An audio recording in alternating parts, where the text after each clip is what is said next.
Something unprecedented has happened in India. A sitting chief minister has been arrested. नमस्कार, मैं Ravish Kumar. ED की गिरफ्त में अरविंद केजरीवाल। इस कुर्सी के अंदर कुछ ना कुछ समस्या है। जो इस कुर्सी के ऊपर बैठता है वही गड़बड़ हो जाता है।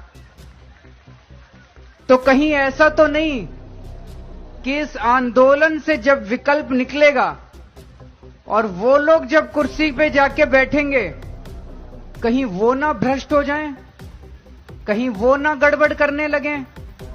ये एक भारी चिंता। भाई साहब, जिस इंसान ने पॉलिटिक्स को यह कह के ज्वाइन किया था कि वो कभी करप्शन नहीं करेगा, करप्शन को जड़ से खत्म करेगा, आज उसी इंसान को करप्शन की वजह से तिहाड़ जेल में जाना पड़ रहा है। जी हाँ, मैं बात कर रहा हूँ माननीय मुख्यमंत्री, दिल्ली के मुख्यमंत्री अरविंद केजरीवाल जी की।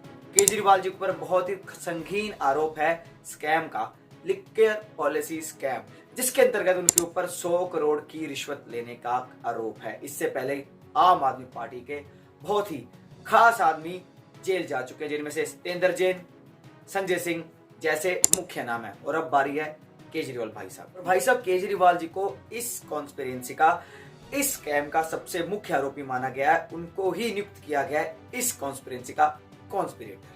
बात इतनी सी है कि उन्होंने कुछ पॉलिसीज को चेंज किया, जिसके अंदर उनकी आम आदमी पार्टी को फायदा हुआ, डोनेशन मिला प्राइवेट फर्म की तरफ से। अरे हाँ भाई साहब, आप सही कह रहे हो, ये इलेक्ट्रल बॉन्ड जैसे ही है, पर फर्क इतना था उन्होंने कोई बॉन्ड इशू नहीं करवाए, डायरेक्ट पैसे ले लिए। कोई बात नहीं, पहले हम समझते हैं लिक्कर पॉलिसी स्कैम को आखिरकार हुआ क्या। भाई साहब, पहले पुरानी पॉलिसीज थी जिसके अंदर कुछ सरकारी दुकानें होती थी और कुछ दुकानें प्राइवेट होती थी शराब की। पर दोस्तों, नई पॉलिसीज के बाद सारा ठेका किनको मिल गया? प्राइवेट फर्म्स को मिल गया। दोस्तों, केजरीवाल साहब को मजा नहीं आ रहा था, पैसे की शायद कमी हो रही थी, तो उन्होंने क्या किया, नई पॉलिसीज लेके आए जिसके अंदर उनको 100 करोड़ रुपए मिले, जिसके अंतर्गत सभी की सभी सरकारी दुकानों को बंद कर दिया गया दिल्ली में। तो लिक्कर पॉलिसी कुछ ऐसी बनाई गई थी जिसके अंदर उनको 138 करोड़ रुपए का जो टैक्स देना पड़ता था, अब उन कंपनीज को नहीं देना पड़ा, जिसके बदले में आम आदमी पार्टी को बहुत ही प्यारा सा चंदा मिला, छोटा सा चंदा मिला, ज्यादा नहीं, 100 करोड़ रुपए का, कोई बड़ी बात नहीं। पहला नंबर लगा सत्येंद्र जैन भाई साहब का, दूसरा नंबर लगा संजय सिंह जी का, और तीसरा नंबर अब लग रहा है अरविंद केजरीवाल जी का। ऐसा नहीं है कि ईडी आई उठा के ले गए। अरे बस करो यार, क्या आप कह रहे हो कि ईडी सरकार की बिकी हुई है? ऐसे नहीं बोलते, ठीक है। इससे पहले ईडी ने कम से कम उनको 9 बार नोटिस भेजा। केजरीवाल भाई साहब तब भी नहीं गए, उन्होंने कहा कोई बात नहीं। और ईडी के पास पूरी ताकत थी कि जब कोई इंसान 3 बार नोटिस भेजने पर भी पेशी में नहीं आता तो उसको अरेस्ट करने का अधिकार, और उन्होंने 9वीं बार भी समन भेजा अरविंद केजरीवाल जी को। और बाकी अगर हम बात करें कि जब ईडी उनके घर पे गई तो उनके तो भाई साहब होश उड़ गए, होश उड़े। जब ईडी उनके घर गई तो उन्होंने देखा कि ईडी के कुछ ऑफिशियल्स के personal documents, private document, including their family documents, किनके घर पे थे?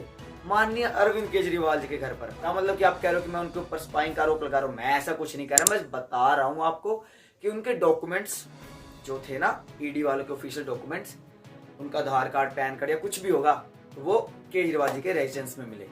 क्या मतलब कि आप कह रहे हो कि ईडी ने खुद रखे होंगे? अब मुझे नहीं पता, मैं तो बता रहा हूँ। भाई साहब, केजरीवाल जी को स्कैम में इसलिए घसीटा जा रहा है क्योंकि केजरीवाल ही इस स्कैम के मास्टरमाइंड है। ये मीटिंग्स सारी की सारी केजरीवाल जी के घर पर हुई। केजरीवाल जी ने जो प्रॉफिट मार्जिन 6% था उसको बढ़ाकर 12% कर दिया, जिसके बाद प्राइवेट फर्म्स को मुनाफा ही मुनाफा। लोकसभा के चुनाव सिर पर है। अब लोग ऑपोजिशन कह रही है कि मीडिया बिक चुका है, ईडी बिक चुका है। पर भाई साहब, क्या आप ये आरोप सुप्रीम कोर्ट के ऊपर भी लगाओगे या हाई कोर्ट के ऊपर भी लगाओगे, जिसने रिसेंटली इलेक्ट्रोल बॉन्ड्स के ऊपर बहुत ही बड़ी फटकार लगाई मोदी सरकार को और इसके साथ साथ एसबीआई को भी? भाई साहब, ये क्या बात हुई? अगर ये आपके पक्ष में फैसला दे तो ये अच्छी, और आपके विरोध में फैसला दे तो ये बुरे हो गए। चलो, ये बात की बातें हैं। दोस्तों, आपको मैं बात बताता हूँ, मेरे घर वाले या फिर मेरे बुजुर्ग या फिर आपको बुजुर्ग भी कहते होंगे कि शराब से दूर रहना चाहिए। शराब आपको बर्बाद कर सकती है और शराब ने आपको बर्बाद कर भी दिया। मिलते हैं अगली वीडियो में। नमस्कार।